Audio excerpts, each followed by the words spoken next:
Mission d'itinérance de Guy Kabongo Modiavita, le vice-premier ministre en charge de la défense nationale, est à l'étape de Kindu, dans le Maniema. Il s'agit de trouver des solutions à mettre à l'avantage des forces armées de la RDC en ce temps de crise sécuritaire.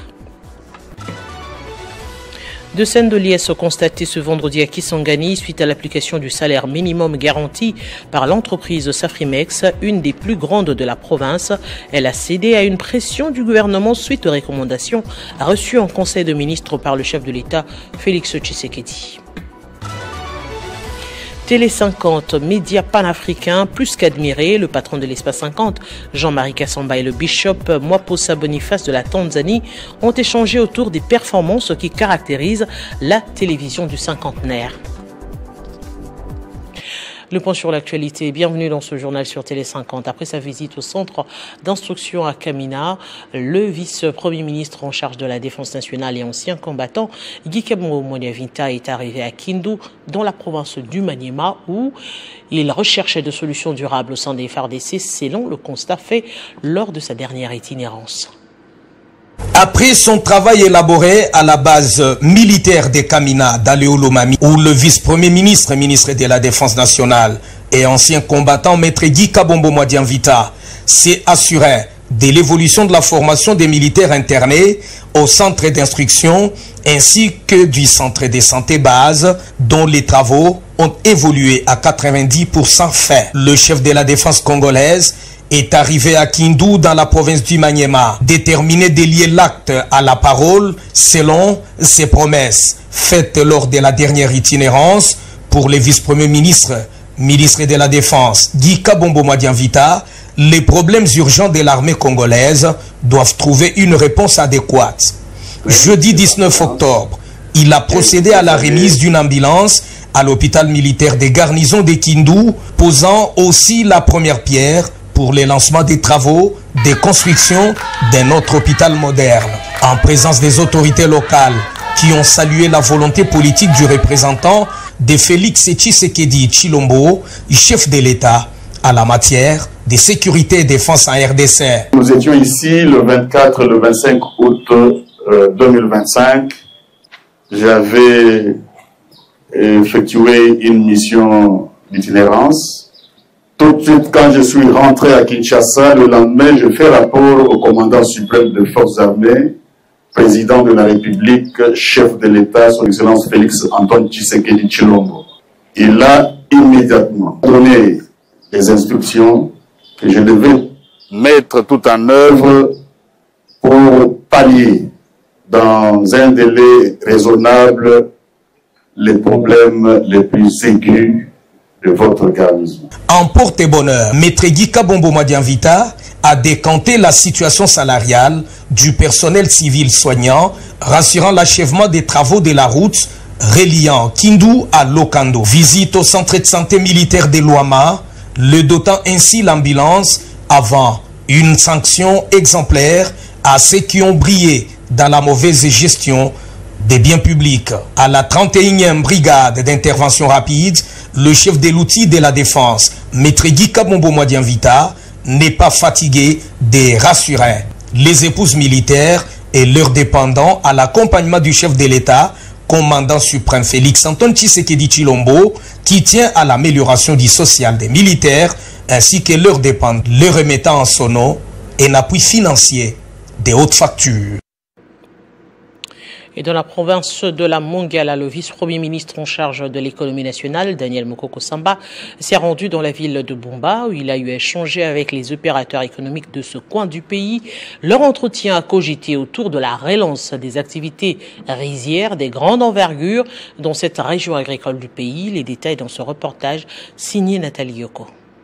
Zalina ba décortiquer ya kitoko te ko tozwa ba qualité ya loso ya bien oyo koki koliama na mokili mobimba. Tel et le résumé des problèmes que ce grenier des riz, Kaité Bomba, connaît actuellement depuis une décennie. Le programme national des riz, la SOCAM, CDI Bois-Mwanda, pour ne citer que cela, ne fonctionne plus. C'est face à face entre le vice-premier ministre, ministre de l'économie nationale, et les opérateurs économiques de la FEC, ainsi que ceux de la société civile Force Vive, a été riche en informations, des réalités de terrain et certaines pistes de solutions.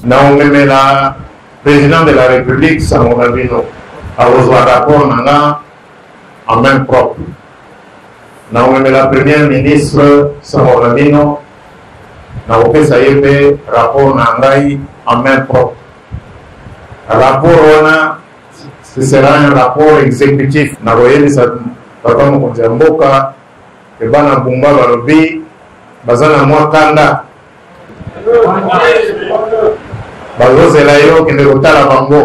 Au sortir de cette rencontre qui a pris plus de 2 heures, quelques participants se sont prononcés. La façon dont il a accepté nos problèmes posés et des pistes de solutions qu'il a données, là vraiment, ça nous a allé droit au cœur. Le chef de l'État, le numéro 1 de la nation, a toujours mis accent sur l'économie nationale. Et cette économie nationale se rabat jusqu'au niveau de province. Avant cette rencontre, le ministre de l'économie nationale, Daniel Mukoko Samba, a eu à visiter les différents ports de la ville, ainsi que quelques sociétés agro-industrielles liées à la production et vente du riz. Il s'est rappelé que les recettes jadis de la vente du riz de Bomba par le gouvernement a construit la Miba au Kassai et la route Kinshasa-Matadi dans le Congo central. Quoi de plus normal de relancer ces greniers agricoles qui va offrir à nouveau plusieurs emplois aux Congolais de cette partie de la République.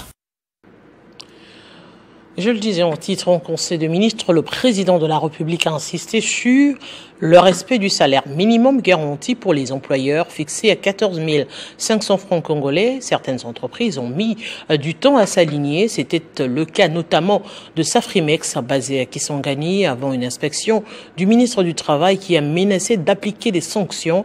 Sous pression, les responsables ont cédé et remis les employés dans leurs droits, suscitant des scènes de liesse des familles des bénéficiaires. Il y a moins de 2 semaines, le ministre de l'Emploi et du Travail, Ferdinand Massamba, était de passage à Kisangani dans la Tchopo, dans le cadre des contrôles des conformités de l'emploi et du travail dans les entreprises. Parmi les entreprises visitées, Safrimex, basée dans la construction des infrastructures publiques, où le ministre avait constaté plusieurs manquements de la part de l'employeur envers ses agents, absence des contrats de travail ou encore le non-respect du SMIG. Le ministre avait alors exigé à l'entrepreneur de se conformer. On va vous payer sur base de ça parce que c'est une obligation. Ça, c'est une obligation. Okay. Les directeurs, travaillez sur ça. Ok, travaillez sur ça, sur les salaires minimum garantis pour travailler, pour qu'on puisse voir que vous avez amélioré quand même. Quitter 10 000, aller à 14 500 par jour.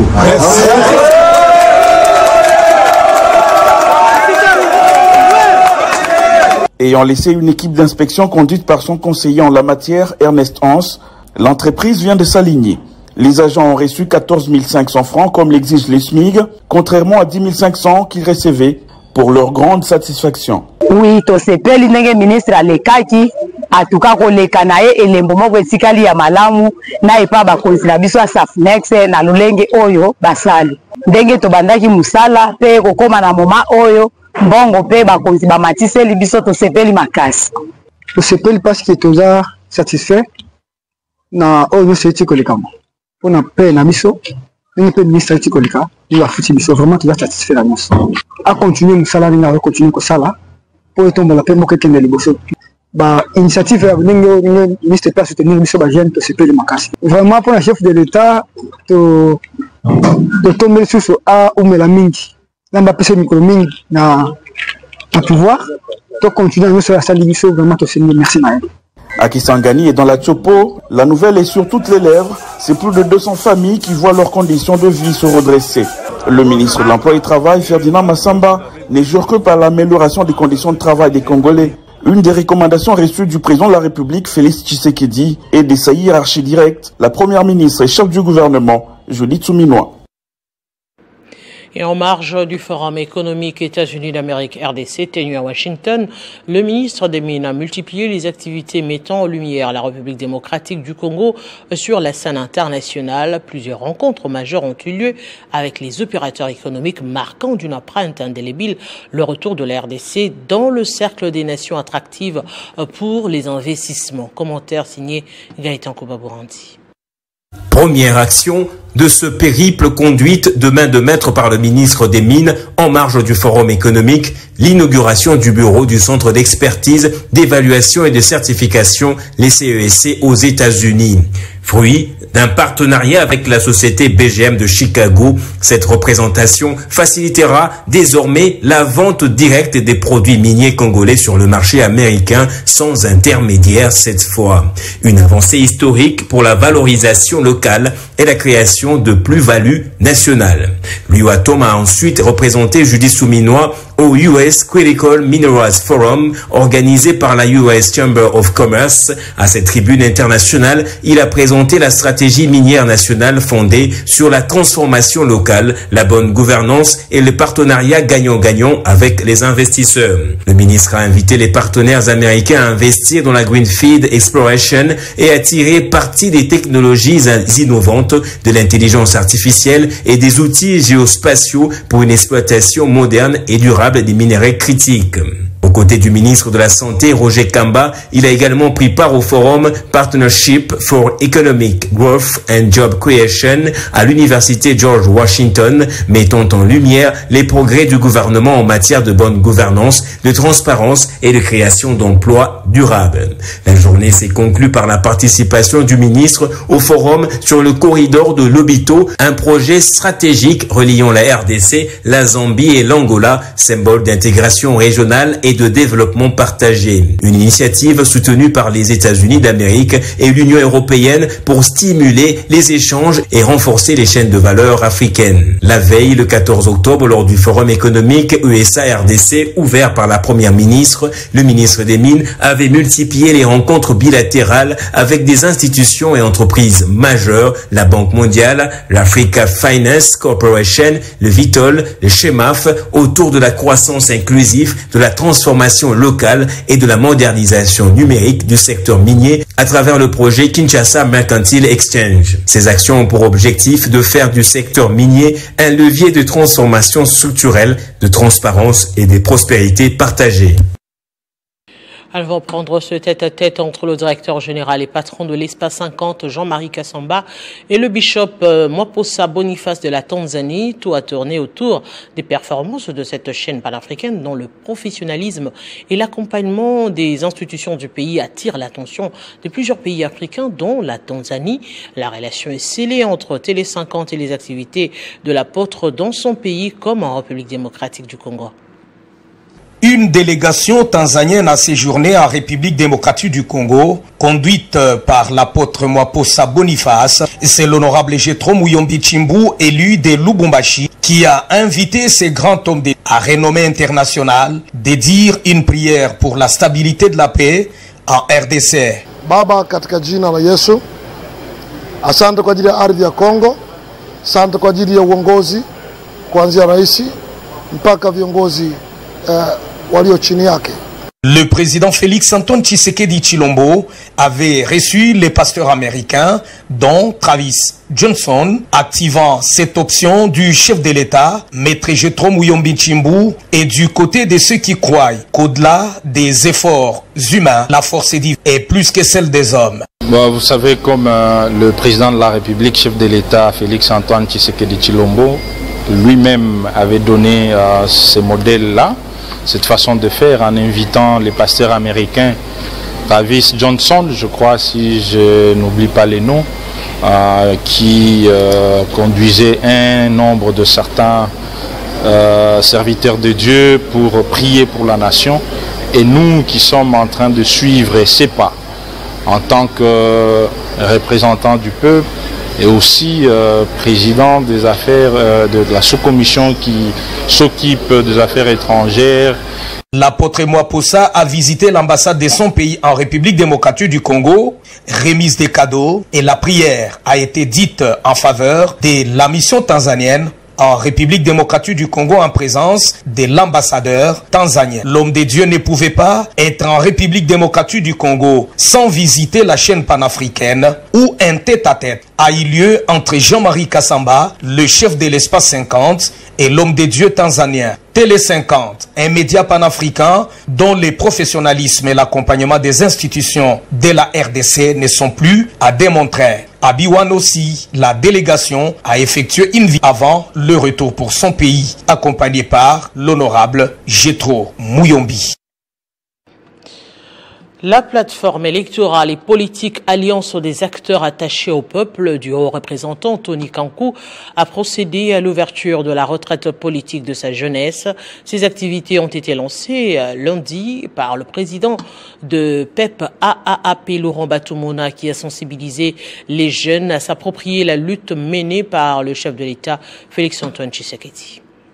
C'est sous le thème « Réarmer la jeunesse pour un leadership responsable et engagé » que le président de la plateforme électorale et politique Alliance des acteurs attachés au peuple, Laurent Batoumona, a lancé ses forums de la jeunesse. Dans une salle pleine de jeunes venus de tous les partis politiques de ces regroupements, Laurent Batoumona a appelé ces jeunes à s'approprier les actions et la vision du chef de l'État face à l'agresseur Paul Kagame. À lobby, il a tendu la main pour la paix des braves. Vous l'avez voté. Voilà, pour sa jeunesse, pour s'approprier déclaration wana. Pour les canaux, radio, télévision, à niveau de la réunion, pour ça, sans que le président de la République azali courageux, azali brave. À lobby devant agresseur Paul Kagame azali. Faut aller na molende po yebisa ndeko na ke biso mibale photogista bitumba oyo ya solo tolokuta sengi bureau wa communicateur ya jeunesse pour s'approprier déclaration wana parce que biso topona ke to soutenir président de la République pour la action na nyonso. Au sujet de l'appréciation du franc congolais, Laurent Batoumona a promis de plaider aux décideurs pour éviter la décapitalisation de la population. Sengi gouvernement la banque centrale, la FEC, la petit moyen basangana, pour te prix malamu, la toya dollar, la prix à biloko. Pour éviter décapitalisation. Moi, économie, il y a des parents, il y a des foyers. Et il y a des dollars. Par la suite, le séminaire a connu plusieurs interventions, notamment celle du député national Didas Pembe et de Steve Mbikaï, tous en vue de réarmer la jeunesse pour un leadership responsable et engagé. La Banque mondiale et l'Inspection générale de finances unissent leurs efforts pour renforcer la transparence dans la gestion des finances publiques en République démocratique du Congo. Pour ce faire, un échange de haut niveau a posé les bases d'un partenariat stratégique pour appuyer l'efficacité des missions de contrôle. Les détails dans ce reportage. Mercredi 15 octobre 2025, un échange de haut niveau a réuni autour d'une table la délégation de l'Inspection générale des finances et celle de la Banque mondiale. Il était question pour l'une des deux premières institutions de Bretton Woods, la Banque internationale pour la reconstruction et le développement, communément appelée la Banque mondiale, de s'enquérir des objectifs et des résultats des missions de contrôle organisées par l'IGF, ainsi que l'exploitation obtenue de ces résultats dans le cadre de la redevabilité. La partie Inspection générale des finances était représentée par Christophe Bitassimwa, inspecteur général des finances, chef de service, avec à ses côtés Emmanuel Chibingu, inspecteur général des finances, chef de service adjoint, et Herman Ieleza, inspecteur général des finances, coordonnateur des brigades mondiales. 5 délégués ont pris part aux échanges, dont 2 envoyés spéciaux de la Banque mondiale en présentiel et 3 en conférence call, conduite par le représentant de cette institution à partir de Washington. Les 2 parties ont mené des discussions sur les solutions envisageables dans le cadre du contrôle des finances publiques, mais aussi les axes d'appui éventuels de la Banque mondiale pour permettre à l'IGF d'œuvrer avec plus d'efficacité dans le développement de la RDC. Selon le chef de service de l'IGF, Christophe Bitassimwa Baïhi, cette rencontre vient à point nommé car voulue à la fois par l'Inspection générale des finances et par la Banque mondiale. La Banque mondiale finance la réforme des finances publiques en RDC et a déjà apporté son appui à l'IGF pour lui permettre de faire plus. Selon le gendarme financier Christophe Bitassi-Moi, l'appui de la Banque mondiale est davantage souhaité et permettra à l'IGF de renforcer ses capacités pour une meilleure surveillance des finances publiques au Congo-Kinshasa. Cette rencontre marque un tournant décisif dans la collaboration entre les deux structures qui vont désormais travailler ensemble pour améliorer la gestion des finances publiques en République démocratique du Congo et promouvoir la redevabilité. Et dans le secteur des travaux publics, le bourgmestre de la commune de Fongoromé, Aline Makano, a décidé de mettre la pression sur les entreprises pour respecter les délais et la qualité des ouvrages. C'est dans l'objectif d'évaluer l'état d'avancement des travaux et insister sur le respect de délais contractuels et des normes de qualité. À l'approche de la saison pluvieuse, le bourgmestre intermaire de la commune de Fongoromé, l'honorable Aline Makano Chilombo, démontre une fois de plus sa vigilance et son engagement en convoquant une réunion stratégique avec les entreprises chargées des travaux routiers, des drains et des ponts sur la rivière Dipeta. L'objectif, évaluer l'état d'avancement des travaux et insister sur le respect des délais contractuels et des normes de qualité. Aux côtés du chargé des projets, également ingénieur de travaux de la commune, du secrétaire permanent et du secrétaire du secrétariat permanent de la cellule de passation de marché, du directeur provincial de l'office de varie et drainage OVD, la réunion a permis d'entendre successivement les différentes entreprises. Le cas de EGMF Sarl, en charge de l'asphaltage des 2 km et de la construction de drains sur les avenues Aline Makano, Lubondo et de la gare, l'entreprise LGT exécutant des travaux similaires sur 10 km, Gétras quant à elle responsable de l'avenue Fifi Masuka, alors que Cermac est sur les avenues El Shaddai et Critique. Pendant ce temps, l'entreprise JMC intervient sur les ponts Masala et Mikombe sur la rivière Dipeta. Selon le rapport de terrain, les travaux routiers et des drainages sont réalisés à environ 60% en dessous des attentes, tandis que les ponts Mikombe et Masala atteignent un taux d'exécution de 90%. Or, la durée contractuelle fixée pour tous les travaux était de 6 mois. Face à ces constats, Aline Makano hausse les tons. Elle interpelle les entrepreneurs sur le respect strict du timing et de la qualité des ouvrages, mettant un accent particulier sur les ponts Mikombe, stratégiques pour la mobilité des habitants. Mon souci principal, c'est Madame la pluie. Quand elle arrive, c'est que il y a beaucoup de choses qui peuvent facilement arriver. Il y a les avenues qui ont été arrangées qui n'ont pas encore de drain. Une fois qu'il y a des pluies abondantes, c'est que les maisons des gens ou les parcelles des gens sont inondées. Ça demande à ce que nous continuons vite avec les travaux. Donc je vous en supplie, sur la qualité, sur le timing, vous pouvez prendre une très bonne note parce que nous avons besoin que ces deux trucs soient vraiment observés à la lettre. Elle rappelle que ces projets sont financés sur fonds propres de la commune de Fongoromé, s'inscrivant dans la vision du président de la République Félix Tshisekedi. Et en mission d'itinérance au Lualaba, le directeur général de l'Office congolais de contrôle, le Dr Etienne Chimanga Mutombo, a été accueilli avec dignité. Une manifestation irrélative a été organisée ce vendredi 17 octobre au chantier de l'Office congolais de contrôle à joli site cinquantenaire. Dans son mot de bienvenue, le directeur provincial de l'Office congolais de contrôle, Ledou Nawej Mwikeu, a présenté les besoins urgents de sa direction. Une ambiance festive a vécu ce vendredi 17 octobre 2025 à la direction provinciale de l'Office congolais de contrôle, OCC en sigle. Une communion pleine de signification entre le directeur général, cadre et agent de cette entreprise de l'État. Arrivé depuis jeudi soir à Kolwezi, le docteur Etienne Chimanga Mutombo, directeur général de l'Office congolais de contrôle, est allé présenter ce vendredi ses civilités au gouvernorat des provinces, reçu par le vice-gouverneur Clément Mofunji. Ensuite, la délégation s'est dirigée au chantier de l'Office congolais de contrôle, direction du Lualaba, localisé à joli site cinquantenaire à Kolwezi, où une manifestation a été organisée pour son accueil. Le directeur provincial de l'Office congolais de contrôle direction de Lualaba, Ledou Nawej, a planté les décors dans ce mot de circonstances incarnant les besoins de sa direction. Les retombées de ces projets sont multiples.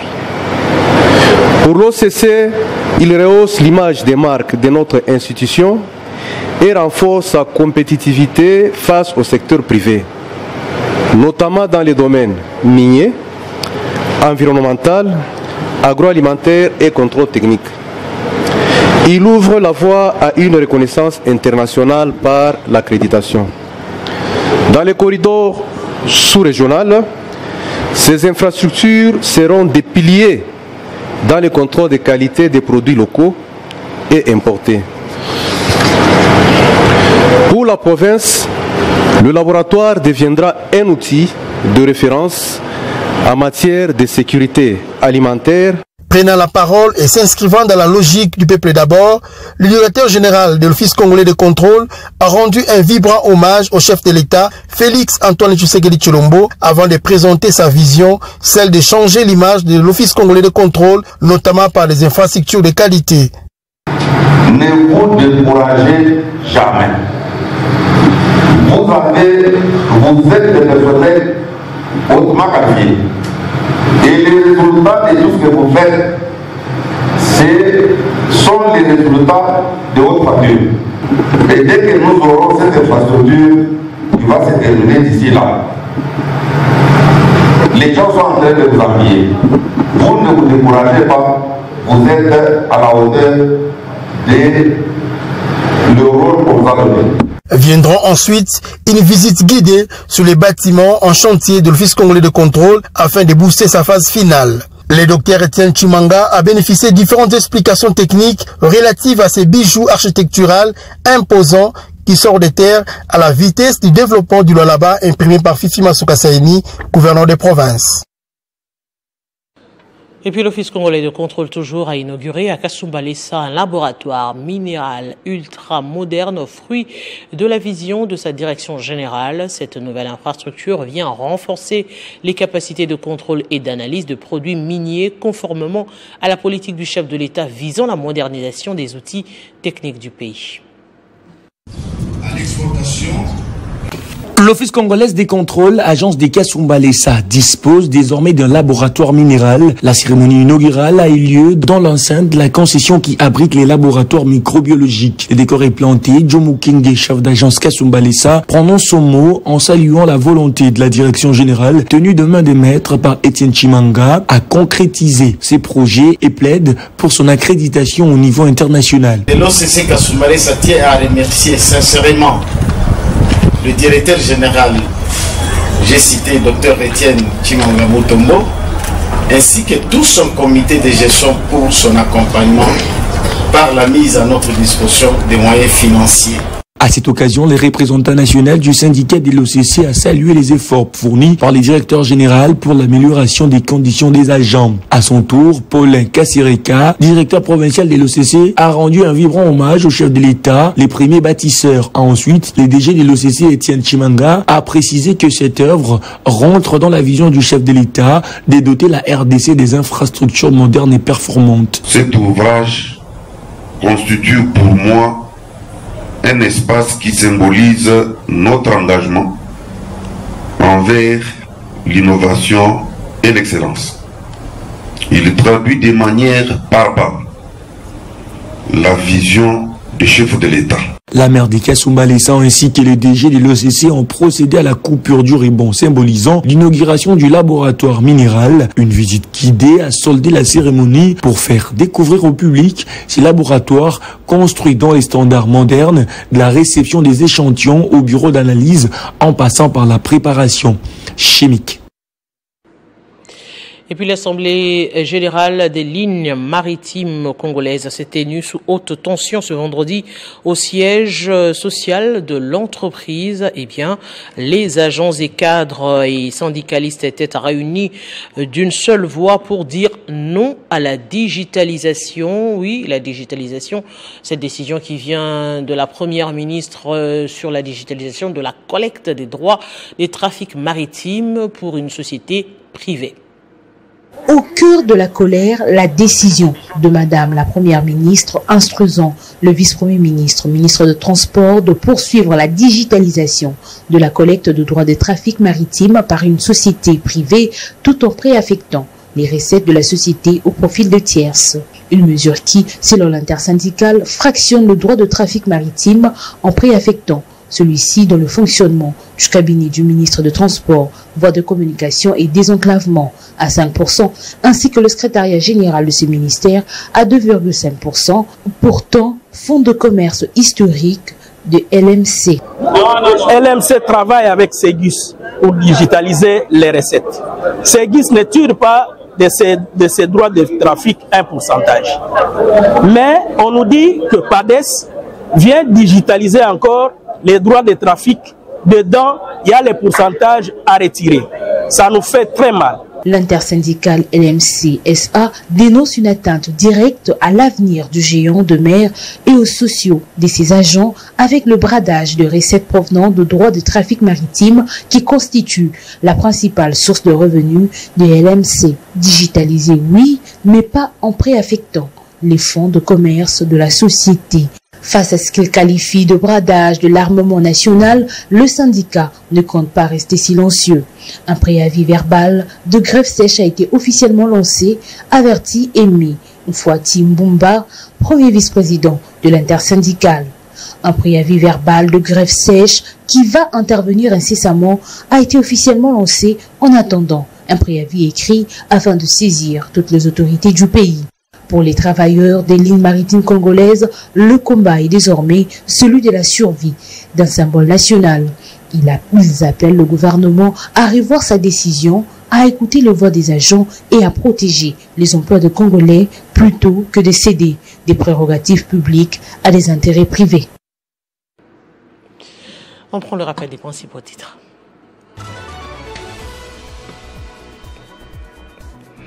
Mission d'itinérance de Guy Kabongo Modianvita, le vice-premier ministre en charge de la défense et à l'étape de Kindu dans le Maniema. Il s'agit de trouver des solutions à mettre à l'avantage des forces armées de la RDC en ce temps de crise sécuritaire. Des scènes de liesse constatées ce vendredi à Kisangani suite à l'application du salaire minimum garanti par l'entreprise Safrimex, une des plus grandes de la province. Elle a cédé à une pression du gouvernement suite aux recommandations reçues en Conseil de ministres par le chef de l'État Félix Tshisekedi. Télé 50, média panafricain, plus qu'admiré, le patron de l'espace 50, Jean-Marie Kassamba, et le bishop Mwaposa Boniface de la Tanzanie ont échangé autour des performances qui caractérisent la télévision du cinquantenaire. Ce journal est complètement terminé à tous. Merci de l'avoir suivi, surtout bon début de week-end chez vous.